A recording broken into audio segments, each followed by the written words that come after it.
E de novo, eu sou suspeito para falar porque eu amo família demais. Eu acredito que é um dos grandes presentes que Deus nos dá.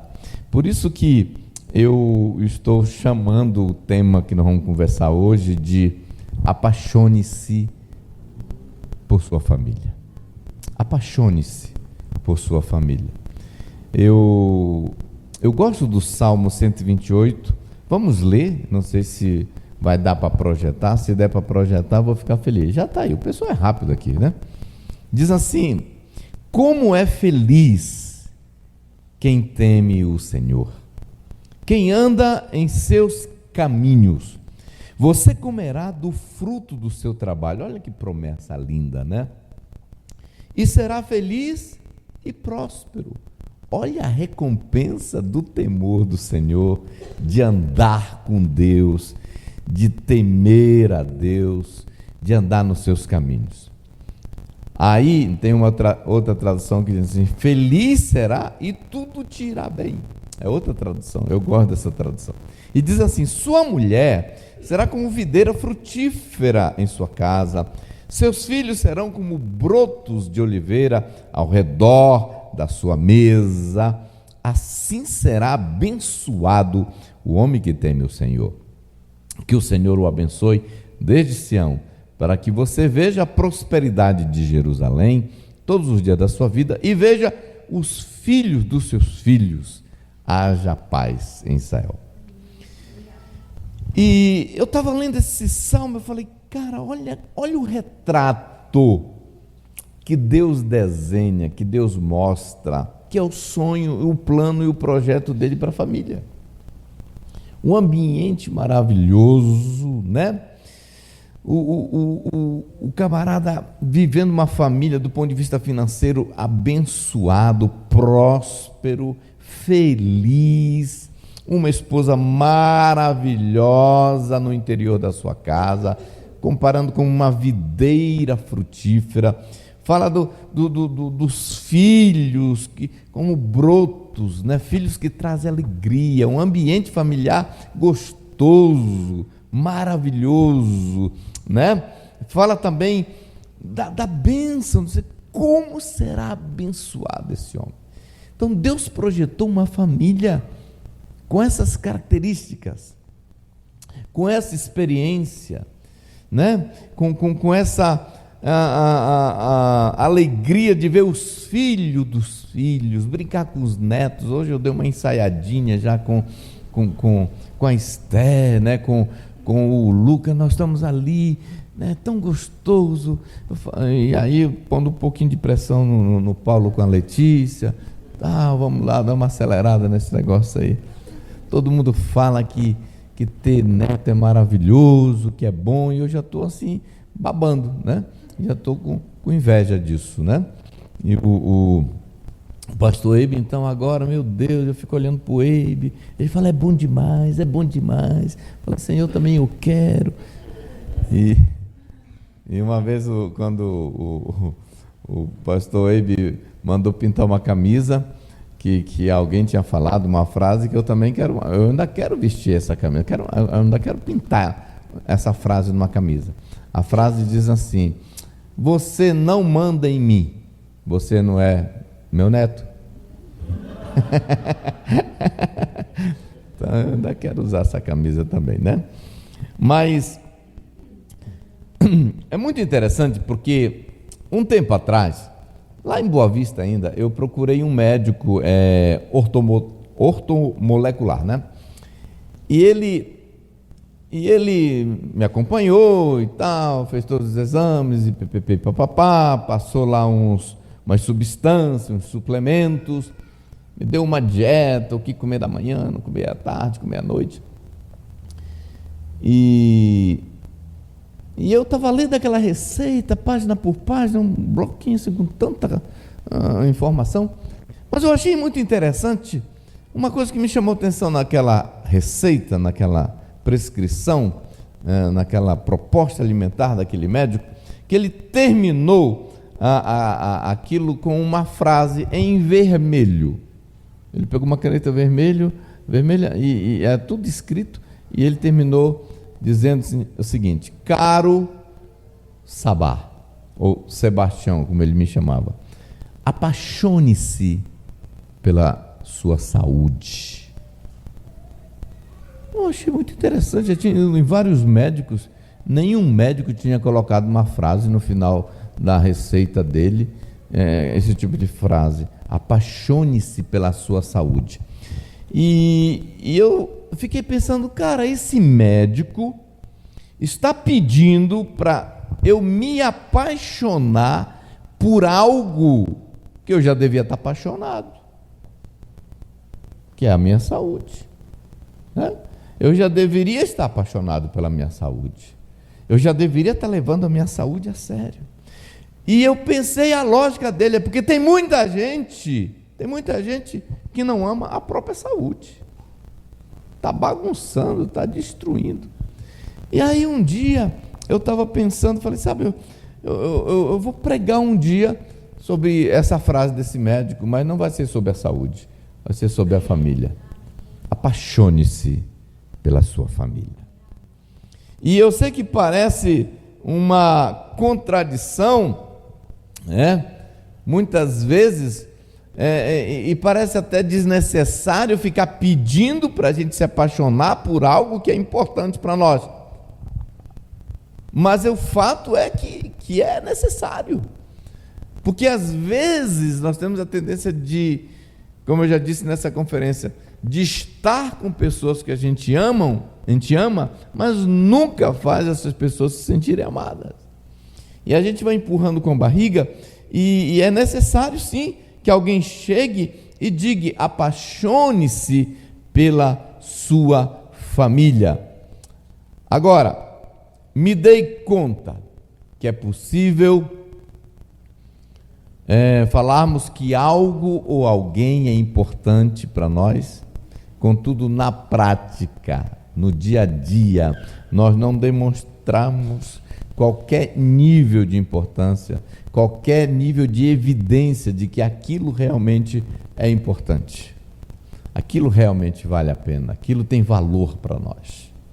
Então, acabamos muitas vezes sem querer vivendo a vida sem paixão por aquilo e por aqueles que deveríamos ser perdidamente apaixonados. E eu falo: Senhor, eu quero me apaixonar pela minha família, eu quero. E eu quero dizer para vocês assim, eu amo minha família, eu amo de montão. Estava falando agora para a Mariléia, quando a gente entrou no apartamento ali, e o Paulo e a Letícia já foram embora, ficou parece um vazio, estava tão bom com eles aqui. Eu sou meio melancólico nesse sentido, sabe? Eu gosto de estar com os meus filhos. Dizer eu te amo para o cônjuge, para os filhos, para os pais, para Deus, é fácil. Muitos estão dizendo, e devemos dizer. Chorar quando alguns deles viajam, né? Se vão para sempre, qualquer um dá conta de chorar. A questão é, nós somos realmente apaixonados por nossas famílias com evidências irrefutáveis. Isso é importante. Em outras palavras, eles sabem disso, que nós somos apaixonados por eles. Eles sabem. Seus filhos estão seguros, certos de que você os ama. Seu cônjuge está certo, está seguro disso, ou ele tem dúvida?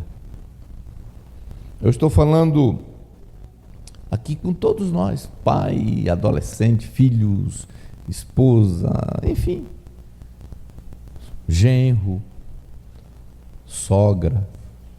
Nós temos a tendência de falar de sogra, tem umas piadas de sogra. Eu não gosto muito de piada de sogra, não.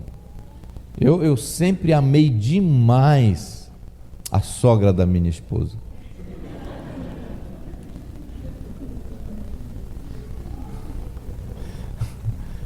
Não, e também amo a minha sogra. A triste realidade, sabe, queridos, é que muitas famílias, na maior parte do tempo, infelizmente, a maior parte do tempo, em muitas famílias, os sentimentos que permeiam esses relacionamentos, nesses ambientes familiares, são sentimentos do tipo raiva, tristeza, filho triste, mulher triste, pai triste, revolta. São sentimentos que se a gente pegar o coração de alguns membros de certas famílias e levar para o laboratório, é isso que a gente vai encontrar: tristeza, raiva, decepção, ódio, crítica, mágoa, indiferença, muitas vezes inimizade. E sinceramente eu fico pensando, puxa, mas como é que explica isso? Como é que explica que o ambiente, a família, a criação de Deus, o projeto de Deus, é que no ambiente da família, na mente de Deus, era para ser o lugar para estar mais legal da terra, né? Mas esse ambiente que deveria ser o lugar mais legal da terra, se tornou um ambiente muitas vezes mais insuportável, mais cruel, mais palco das mais terríveis aberrações. Como é que pode? Como explicar o fato que as pessoas que são a nossa família, as pessoas que deveriam ser os nossos melhores amigos, muitas vezes são os piores inimigos? Como é que pode? Como explicar que um ambiente onde se deveria ter as mais emocionantes experiências, as melhores lembranças da vida, tem se tornado muitas vezes o lugar mais dolorido, tem sido o lugar onde tem se experimentado as mais terríveis experiências, os maiores traumas, os maiores abusos emocionais? Como explicar que um lugar que deveria ser um lugar de paz e alegria tem se tornado um campo de guerra, de batalha, de disputa, de palavras duras, ferinas? Como que é possível? Um lugar onde deveria ser o útero, o lugar onde nasceria, né, as melhores e mais inesquecíveis experiências, as melhores memórias, são às vezes os lugares das mais amargas lembranças. Aquilo que era para ser um pedacinho do céu tem se tornado um pedação do inferno. Como explicar isso? Ao invés de ser um lugar, porque esse era o plano de Deus, um lugar que desse vontade de voltar correndo, muitas vezes tem sido um lugar que dá vontade de sair correndo. Um lugar que era para se ter as mais aconchegantes expressões de carinho, de afeto, de beijo, de abraço, da relação humana, tem sido muitas vezes algum lugar das maiores agressões e violências físicas.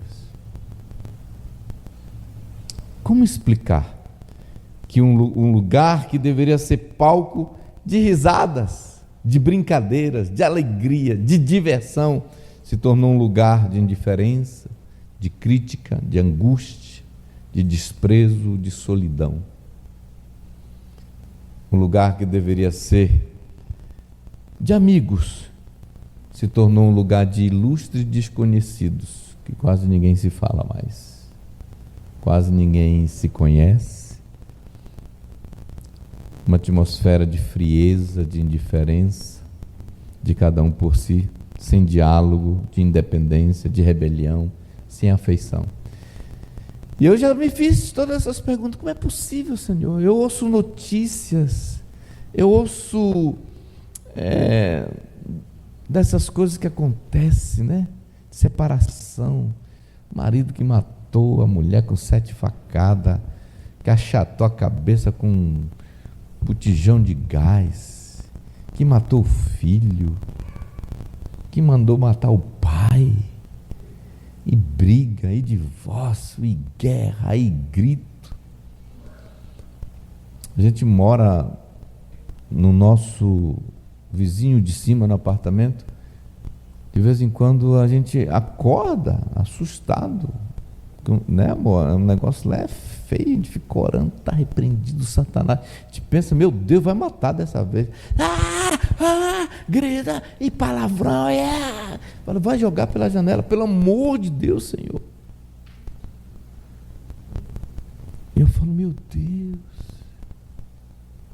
A pergunta é, por que muitas famílias estão tão distantes desse padrão descrito em Salmo 128? Por quê?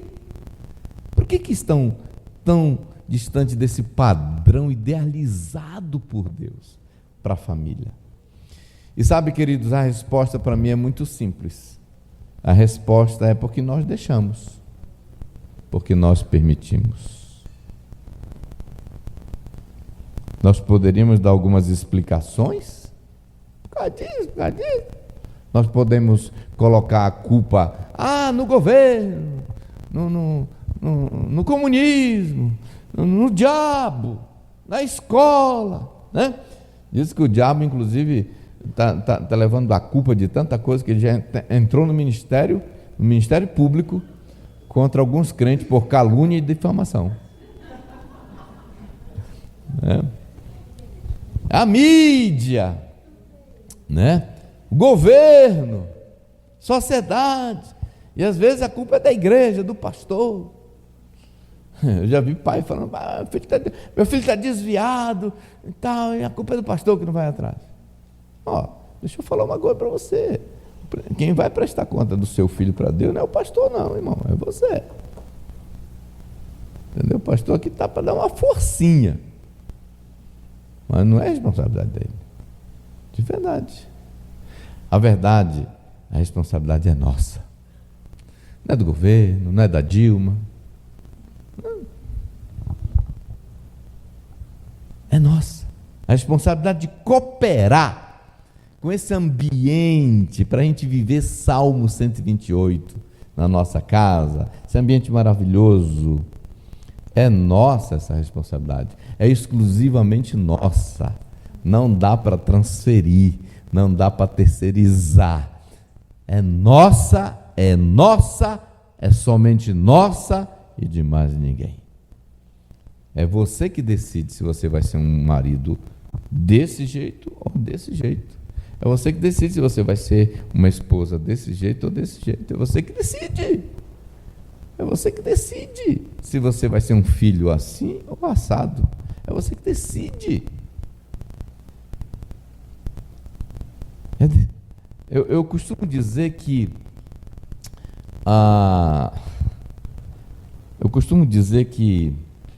a nossa experiência lá atrás com a nossa família não é obrigação.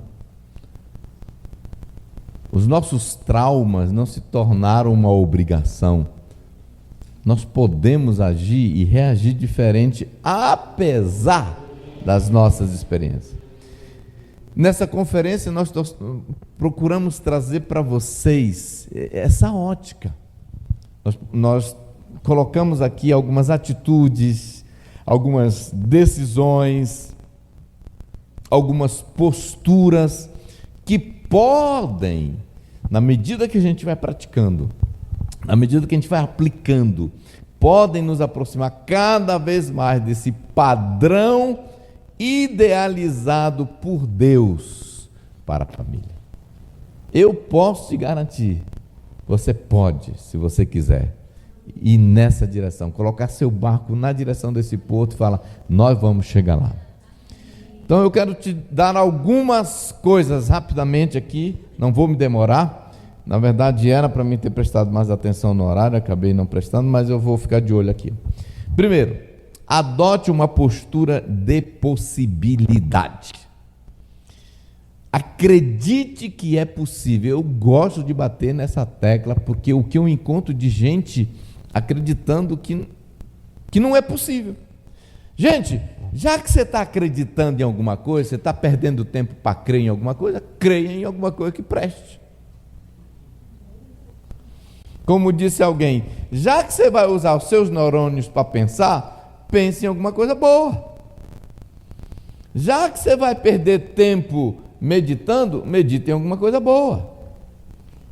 Já que você está crendo em alguma coisa, creia em alguma coisa que vale a pena crer. Então creia que é possível. Porque eu encontro gente desistida, mulher desistida, não tem jeito para esse marido, pai desistido, não tem jeito para esse filho, não tem jeito para o meu casamento. Para com isso. Eu vim aqui para te dizer que Marcos, no Evangelho de Marcos, diz o seguinte: qualquer coisa é possível para aquele que crê. Está escrito exatamente assim, nessa tradução. Qualquer coisa é possível para aquele que crê. Tudo é possível aquele que crê. E eu gosto de dizer ainda, eu brinco fazendo esse versículo na versão Sabá Liberal. Eu digo assim: tudo é possível aquele que quer. Tudo é possível aquele que quer. A Bíblia diz aquele que crê, mas eu falo aquele que quer. Ainda existe muita gente acreditando mais no impossível do que acreditando no possível. Apesar de todos os fatores contrários à família, eu creio que é possível experimentar um ambiente familiar apaixonante, gostoso, sabe? Aquela coisa de eu quero voltar para casa, estou com saudade. Eu sei que eu posso ser um dos poucos sonhadores que é possível ter uma família abençoada, mas não importa, eu vou continuar sendo um desses poucos sonhadores. Eu quero te convidar, vamos fazer parte desse time, daqueles que sonham, daqueles que acreditam, eu posso ter uma família abençoada. Sabe, queridos, eu assumo, eu realmente acredito que é possível experimentarmos o que Deus planejou e projetou para a família. Eu acredito que isso é possível aqui na terra, até porque só vai ter família aqui na terra. Lá no céu não vai ter. Vai ter família, já pensou nisso? Não vai ter papai, não vai ter mamãe. Eu fico assim tentando entender como é que vai ser lá no céu, mas a Bíblia diz... Eu fiquei triste quando eu li esse versículo, que lá não vai ter casamento. Meu plano ainda é chegar para Jesus e ver se dá para mudar essa cláusula aí. Senhor, não dá para mudar, que é tão bom. A única coisa do céu que eu estou achando ruim. Eu sei que algumas pessoas contam piada de marido, né, que morreu e tal, 2 anos depois a mulher morreu, e quando ela chega no céu, que ela entra, que ela vê o marido, ela sai correndo, amor! Ele disse, opa, para, eu prometi, era até que a morte nos separasse.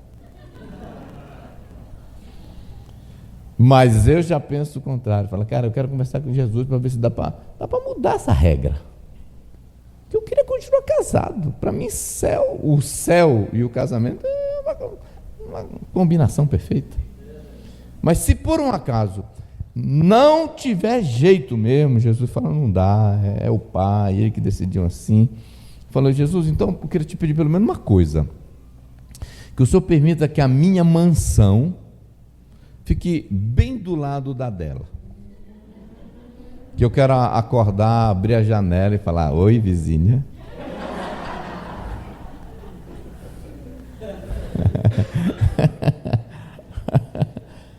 Entendeu? Eu acredito que nós podemos experimentar esse projeto aqui para a terra, porque lá no céu não vai ter mais, só tem essa chance, essa oportunidade aqui na terra, né? E eu vim aqui te convidar, em nome de Jesus, vamos entrar nesse território da fé, né? E tomar posse de uma nova condição familiar, de uma nova experiência, crendo que é possível, sim, ser uma família bem-sucedida, romper com esses sofismas e pensamentos de incredulidade do tipo, não tem mais jeito, eu já fiz de tudo, eu já até desisti, eu não aguento mais, eu não vejo uma saída. Gente, que conversa fiada é essa? Vamos declarar a palavra de vitória. Meus filhos serão abençoados. Eu falo assim, meu casamento vai ficando, meu casamento é que nem vinho, quanto mais velho, mais gostoso. E ainda vem o Sérgio Reis e diz que a panela velha que faz comida boa. Então, meu irmão, aí que, entendeu? O negócio vai ficar melhor. Quanto mais velho, mais gostoso. Eu estou olhando com muita expectativa para viver dias melhores ainda. Mais apaixonado, mais amigo, mais favor de Deus, E enfim, mais tudo. Aleluia. Glória a Deus. Eu vim aqui dizer para você que é possível sonhar com isso. É possível apaixonar-se outra vez pela sua família. É possível apaixonar de novo por esse homem aí, minha irmã. Entendeu? É possível.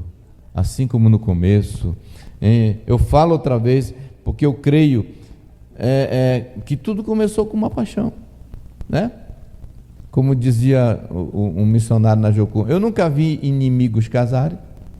A gente casa porque a gente gosta, porque a gente ama, Nenhum relacionamento surgiu entre dois inimigos, sempre porque amava, E vai continuar e perdurar por esse louco amor. Eu falo o seguinte: sempre aquilo que dá início é o que sustenta a continuidade.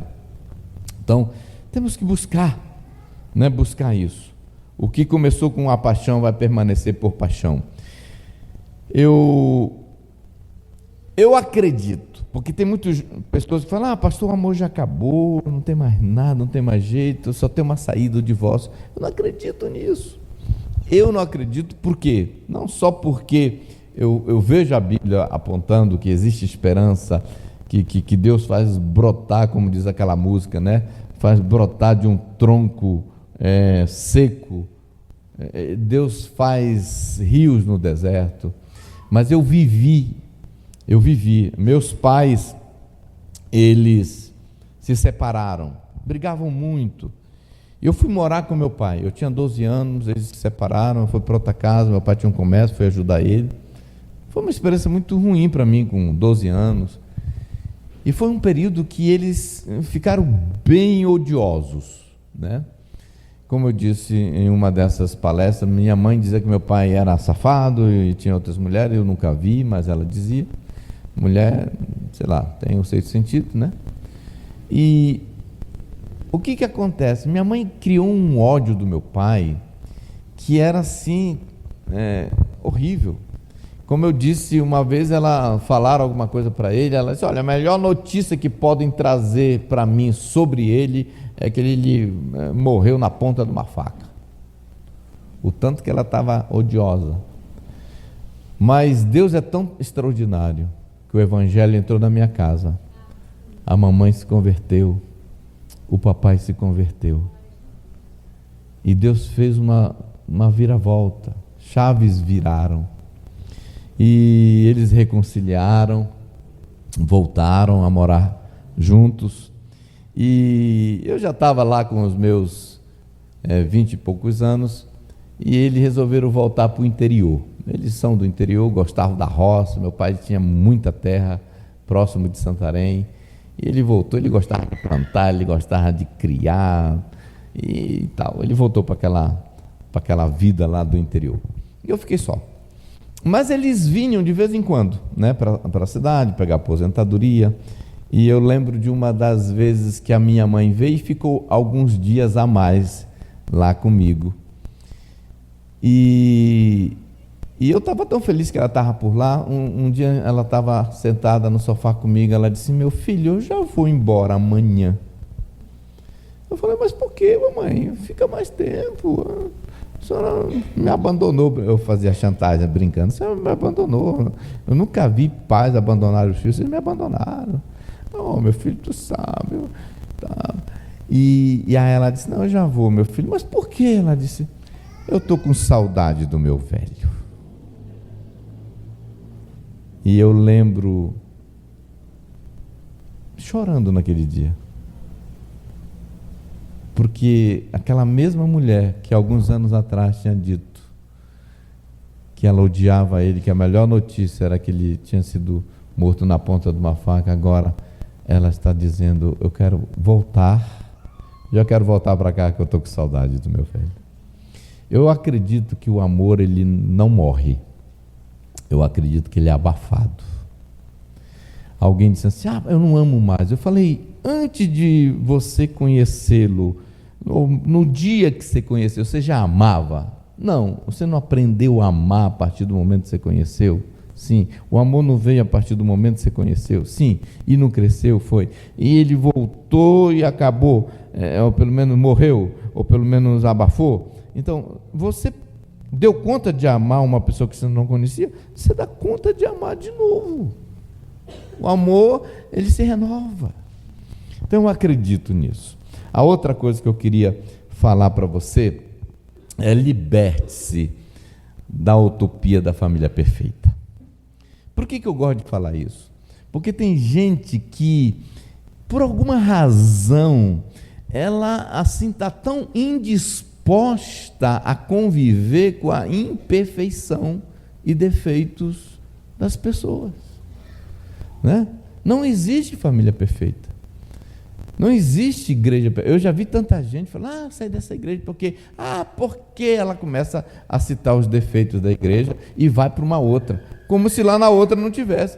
Gente, onde tiver gente, tem problema, né? Igual aquela irmã que falou assim: faltou, parou de ir na igreja, o pastor foi atrás e com muito amor: mas irmã, o que aconteceu? Volte. Eu não vou voltar não. Mas por que você saiu? Não, pastor, porque lá só tem hipócritas. O pastor disse: não tem problema, irmão, volta, tem lugar para mais um.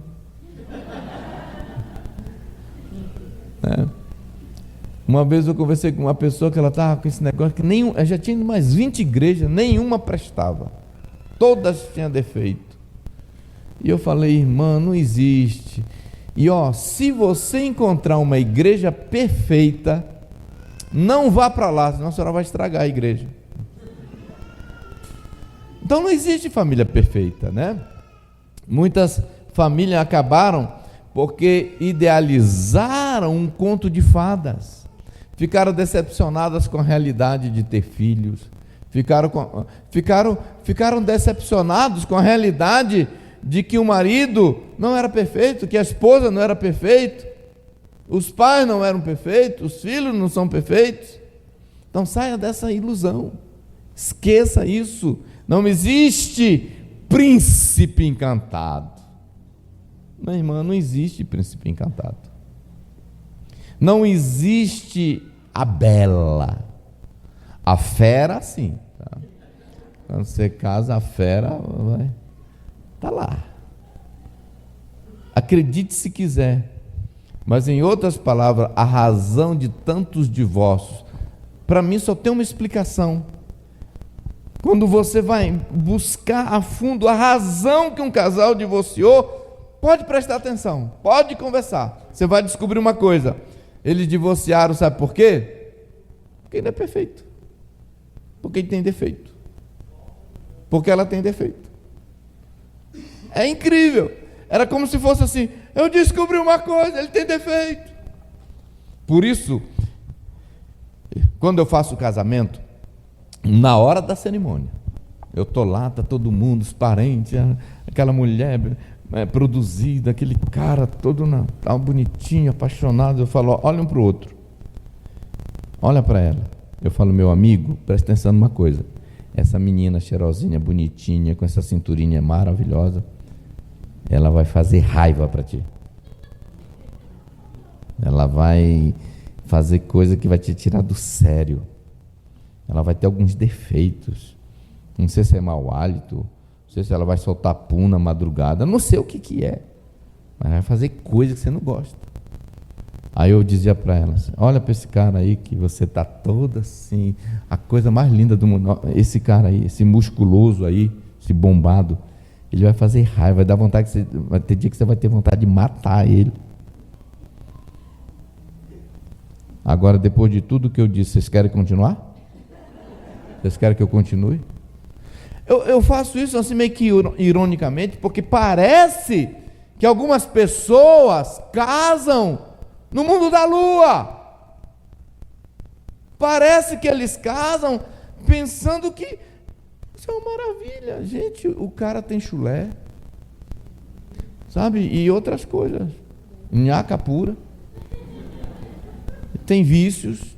Vai deixar a toalha em cima da mesa, da cama, e às vezes até em cima da mesa. Tem marido que eles deixam pistas. Eles deixam pistas. Ele deixa meio aqui, a cueca ali, a camisa ali. A mulher acha ele rápido.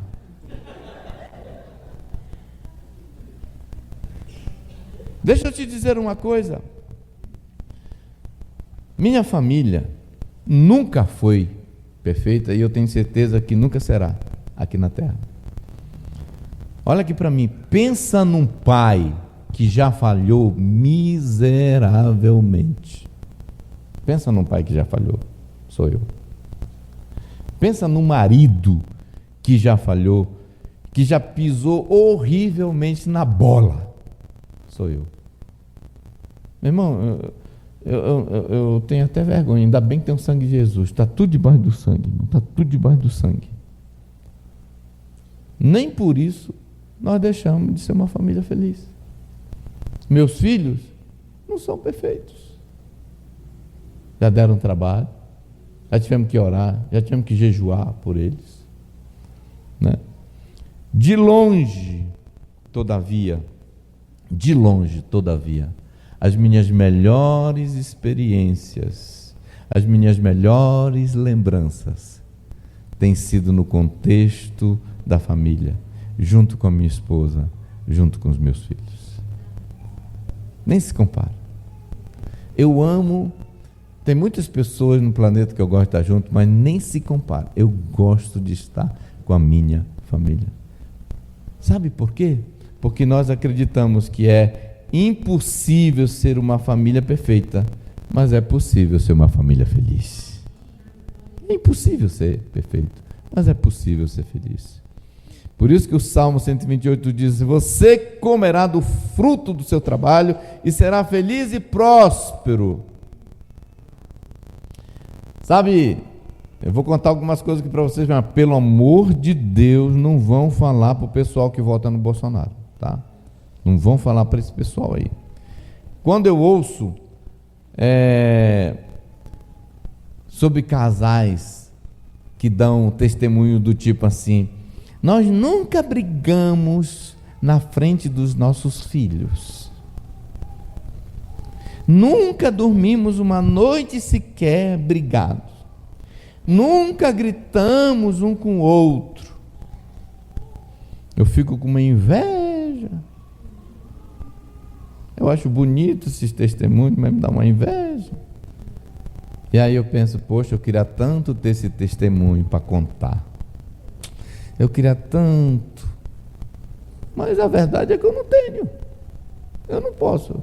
A não ser que eu fosse mentiroso. Para chegar aqui e dizer para você assim: nunca dormimos uma noite sequer sem. Já dormimos. Vamos completar 32 anos de casado. E em julho eu vou levar ela para um lugar maravilhoso, vou dar uns tranca nela, uns beijos nela lá. Vou dar um cheiro no pescoço dela.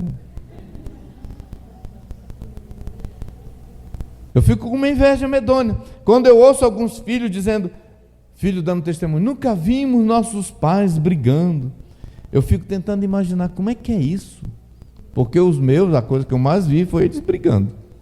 Eu tento imaginar, às vezes eu não consigo. Eu sei que é possível, e eu não estou dizendo que esses casais não estão falando a verdade, mas eu tenho dificuldade de imaginar. Deve ser maravilhoso isso, mas eu não posso falar isso como filho. Eu vi meus pais brigarem muitas vezes, mas continuaram juntos até que a morte os separasse. O Evangelho veio, mudou o ambiente. Eu também fico com dó dos meus filhos, porque eles também não podem dizer isso. Eu queria, já pedi perdão, falei: me perdoe, eu queria tanto Eu queria tanto ter vivido de um jeito que vocês também pudessem falar assim: nunca vi papai e a mamãe brigando. Já viram. É uma pena, né? Peço perdão deles por não ter dado conta. Eu queria ter dado esse privilégio para eles. Mas por que eu estou querendo dizer?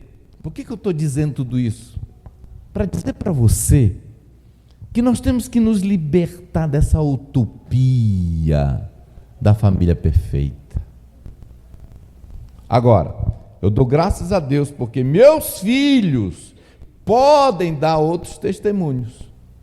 Eles podem dar o testemunho do tipo: meus pais, nós vimos e nós aprendemos com nossos pais a perdoar e a pedir perdão. Eles podem dizer assim: meus pais aprenderam a reconciliar e esquecer as ofensas. Eles podem dar esse testemunho. Eles podem dizer assim: meus pais aprenderam o valor de reconhecer seus erros e se humilhar. Eles podem dar o testemunho: meus pais aprenderam a resolver seus conflitos e os conflitos entre nós, os irmãos. Eles podem dar o testemunho: meus pais fizeram uma firme decisão de nunca se separar, aconteça o que acontecer. Porque logo que nós casamos, nós fizemos uma decisão: nós vamos riscar do nosso dicionário essa palavra divórcio. Pode o negócio ficar aqui, o circo pegar fogo, Satanás ficar endemoniado.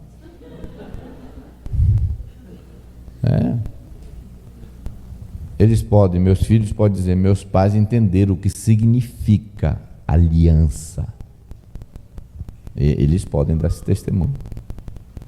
Eles podem dizer assim: meus pais sempre pedem ajuda quando não estão conseguindo resolver seus conflitos. Eles podem dar esse testemunho. Eles podem dizer: meus pais se amam, se beijam, oram junto, dançam agarradinho. Porque eles também já viram isso. Eles podem dar testemunho do tipo: meus pais aprenderam a ficar firme quando os ventos e as tempestades batem firme contra a nossa casa. Eles podem dizer esse testemunho. Eles podem dizer: meus pais decidiram permanecer juntos apesar das diferenças e das dificuldades. Eu sei que eles não podem dar aquele testemunho de: eu nunca vi isso, eu nunca vi. Eles já viram. Mas eles também têm uma lista de testemunho muito bom para dar. Amém, queridos? Não somos perfeitos, mas somos felizes.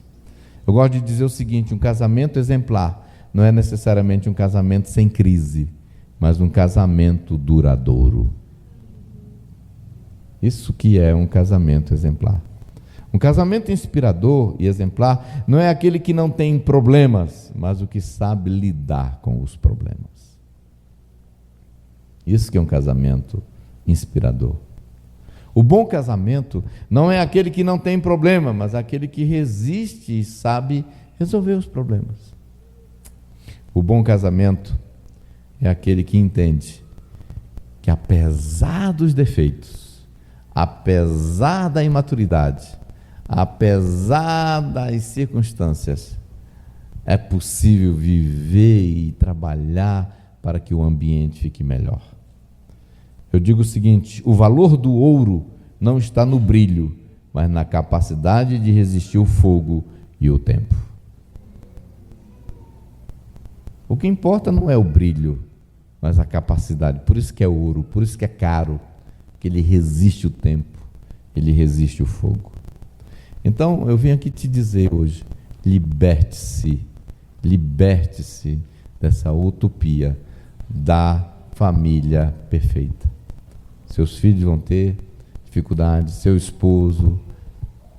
Aprenda a conviver, aprenda a focar naquilo que é bom. Vamos trabalhar aquelas áreas. Eu não estou aqui desculpando ninguém. Se você é um cara que tem dificuldade, eu admito, é uma área que eu preciso aprender a lidar, a tratar melhor minha esposa com mais amor. Eu preciso. Mas eu não abro mão disso, eu persigo isso. Quando eu piso na bola, volto, peço perdão. E eu tenho certeza que antes de eu completar 70 anos, ela vai falar: rapaz, quem te viu, quem te vê. entendeu? Não abra mão dessas coisas. Amém, queridos? Vamos nos apaixonar pela nossa família? São presentes que Deus nos deu. Vamos amar mais, vamos orar mais, vamos fazer decisões, vamos fazer alianças, né? E vamos cooperar com os céus para que o Salmo 128 se torne uma realidade. Eu quero terminar, já era para estar terminando, né? Mas eu quero terminar deixando com vocês, uma vez eu preguei lá em São Paulo, e eu pedi para os nossos filhos só dar as impressões dele, dar o testemunho deles sobre, já que eles não podem dar esses testemunhos, eu nunca vi meu pai, igual muitos filhos, eu nunca vi meu pai brigando. O Eibe fala assim, eu nunca vi meus pais brigando, dá uma inveja. Eu olho para os meus filhos e falo, me perdoe que não dei para vocês esse privilégio de dar esse testemunho. Mas tem outros testemunhos que eles podem dar. E eu queria que vocês ouvissem uns pensamentos, umas impressões, a opinião deles sobre coisas que eles aprenderam, sobre a nossa família. E eu queria que vocês ouvissem. Vai dar para rodar aí? Tá? Amém. Se não der, não tem problema, mas estou torcendo para dar.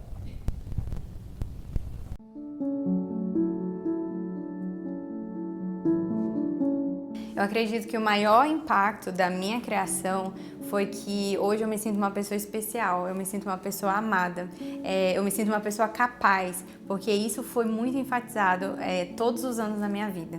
Para mim, os meus pais sempre foi um exemplo para mim, uma inspiração de como amar a Deus. E isso me fez amar a Deus também, a sua palavra, os seus princípios. E eu quero levar isso pro resto da minha vida, esse amor. Na minha vida, eu acho que o maior diferencial foi realmente querer construir uma família, né, como foi a minha. Realmente um dia ser uma mãe para os meus filhos igual a mãe que eu tive e ter um casamento igual o casamento dos meus pais. A nossa família, ela não é perfeita, porque não existe família perfeita, né? Mas a nossa família é uma família onde a gente aprendeu a se resolver, a gente aprendeu a pedir perdão, a gente aprendeu a amar um ao outro incondicionalmente. E eu acredito assim que eu não tenho nem medo de estar parecendo que é falsidade, porque eu sei como é a nossa família, né? E eu me sinto muito, muito, muito privilegiada de ter tido pais que, tipo, antes mesmo da gente nascer, eles já estavam procurando ler, já estavam procurando estudar sobre a criação de filhos, e hoje eu sou muito grata, né? Porque eu vejo os resultados disso na minha vida. Sobre o perdão, eu creio que eu era uma pessoa muito... não conseguia pedir perdão na hora, uma pessoa que dava mágoa, rancor, não vou te perdoar. E vendo meus pais, realmente, com esse... Meu pai sempre chegava, minha mãe era o primeiro a pedir perdão, a se quebrantar. Cara, uma coisa pra mim, era um exemplo que eu recebi muito, foi essa questão do perdão, né? Como que eles vinham pedir perdão pra mim quando eles falhavam. Porque eu acho que alguns pais às vezes ficam com medo, tipo assim, meu filho vai achar que eu sou falho, eu sou pequeno. Mas quando eles vinham pedir perdão pra mim, por alguma coisa que eles fizeram, era quando eu, tipo, caraca, eles são realmente uma pessoa muito grande, são muito humildes. Lembro, assim, de muitas vezes que o meu pai separava uma sexta-tarde, assim, um finalzinho da tarde, e me levava para tomar um café com ele. E eu lembro, assim, que ele desenvolveu isso desde que eu era criança. Então, imagina as pessoas vendo lá um adulto conversando com uma menininha de 8 anos. E eu lembro que ele perguntava como tinha sido meu dia, a escola, como é que eu tava. E eu fico imaginando que talvez pra ele, na época, não era tão interessante eu contando que a minha coleguinha roubou minha caneta e eu tava muito chateada, entendeu? Mas assim, eu percebi que ele tava interessado. E isso foi tão impactante pra mim que até hoje, mesmo depois de casada, mesmo depois de não morar mais com eles, quando eu tô passando por alguma coisa, as primeiras pessoas que eu penso em conversar são os meus pais. O culto doméstico para mim era, até hoje, é muito legal, a gente aprende muito sobre Deus, sobre a palavra, sobre princípios, não apenas da Bíblia, mas princípios da vida que meu pai sempre nos ensina. E meu pai até hoje tem o costume de sempre pregar primeiro pra gente, né? Antes de pregar no domingo, ele sempre dá um pequeno sermão e a gente dá até ideias para ele também. Às vezes ele está em dúvida, que tema eu coloco na pregação? E a gente vai lá e discute um pouco. Coloca esse tema, coloca o A, coloca o B. Então isso é muito legal. É que desde pequenininha, eu tenho essa lembrança, né, aleatória na minha cabeça, de quando a mamãe tirava o tempo com Deus, e eu era bem pequena, e ela me deixava assim, no travesseiro da cama, e ela ajoelhava na cama, e ela colocava várias músicas, eu via ela orando, né, e eu ficava lá quietinha, só observando, mas assim, aquilo já foi entrando em mim, sabe, esse hábito, essa cultura, e até uma das minhas músicas preferidas, aquela Em Teu Jardim, né, eu aprendi ali. Outra coisa que eu tenho certeza, assim, que foi um diferencial na minha vida, foi que houve uma fase em que eu não estava tão bem com Deus, né? E eu percebi que ao invés de se desesperar, os meus pais, eles começaram a orar e a jejuar por mim. Então tinha vezes que minha mãe passava assim, mãe, você não vai tomar café? Ela, não. E aí eu sabia que era por mim que eles estavam jejuando. E no início eu até pensava assim, não sei se isso vai funcionar não, hein? Porque eu não estava, realmente interessada nas coisas de Deus. Mas, de repente, o Espírito Santo me pegou e ele começou a fazer uma obra assim na minha vida, sabe? E hoje eu sei que eu devo isso à oração, ao jejum, ao que eles lutaram por mim no mundo espiritual. Eu lembro de uma vez que a gente foi no salão de beleza e eu cortei meu cabelo bem curtinho. E eu depois fiquei me escondendo atrás do sofá do salão, porque eu não queria que o papai me visse cabelo curto, né? Foi uma mudança muito drástica na minha vida. Mas aí quando ele me viu e ele, começou a afirmar que eu tava linda, não sei o quê, e que tava tudo maravilhoso, foi quando eu acreditei que eu realmente estava linda e consegui sair de trás do sofá e viver minha vida feliz, né? Então, assim, eu acho que, principalmente como menina, essa afirmação do pai, na minha vida, do papai, foi muito importante.